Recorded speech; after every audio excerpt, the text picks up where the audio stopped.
দুদিন ধরে দেখছি যে প্রথম আলোতে আমাদের অর্থনৈতিক অবস্থা, আমাদের দারিদ্র পরিস্থিতি নিয়ে ধারাবাহিকভাবে তারা রিপোর্ট করছে বিভিন্ন অ্যাঙ্গেলে।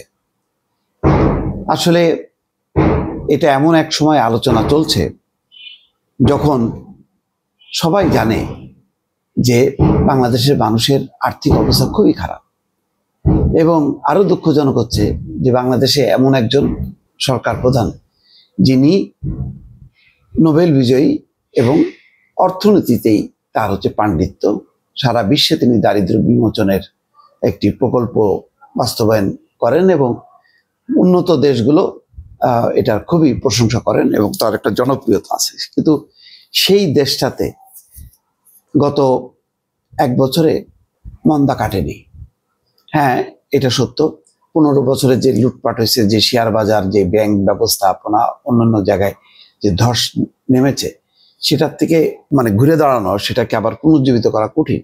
কিন্তু এই কঠিন কাজটার জন্যই তো ডক্টর মোহাম্মদ ইউনূস, তিনি যদি না পারেন তাহলে রাজনৈতিক দলগুলো যাদেরকে বলা হয় এরা হচ্ছে লুটেরা, তারা কেমনে করবে?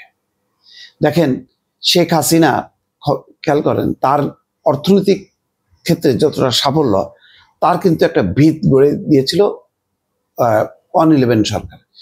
2 বছরের সরকার, আর যাই বলেন না কেন, তারা কিন্তু লুটপাট করেনি বিভিন্ন সেক্টরে। তখনকার এনবিআর এর কথা চিন্তা করেন, তখন দুদক, অন্যান্য সংস্থা, দুর্নীতিবাজরা কিন্তু হয় জেলে ছিল, নাই কিন্তু দৌড়ির উপর ছিল, বিদেশে ছিল। রাঘব বোয়ালরা কেউ টিকতে পারে নাই।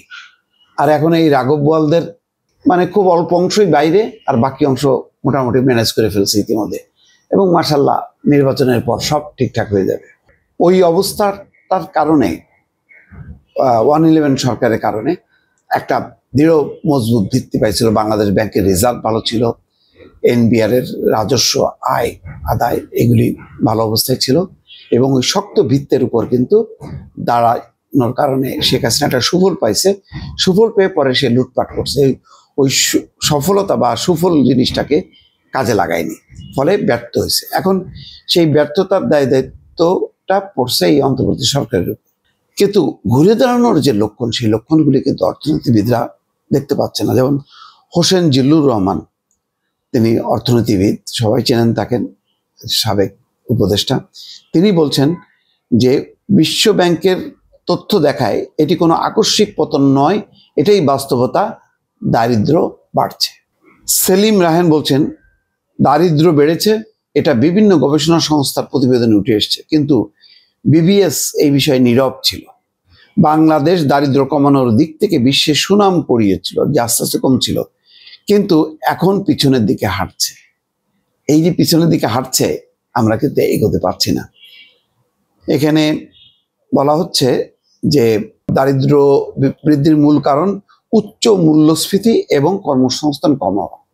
দুটি দেখেন, আমাদের কর্মসংস্থান নাই বলে কিভাবে সাগর পাড়ি দিয়ে মানুষ ছুটছে বিদেশে, কত মানুষ মারা যাচ্ছে, কত মানুষ অন্ধ হয়ে আছে, মৃত্যুর ঝুঁকির মধ্যে আছে, দেশে কোনো কিছু করতে পারছে না, জমি জমা বিক্রি করে সর্বশান্ত হয়ে চলে গেছে।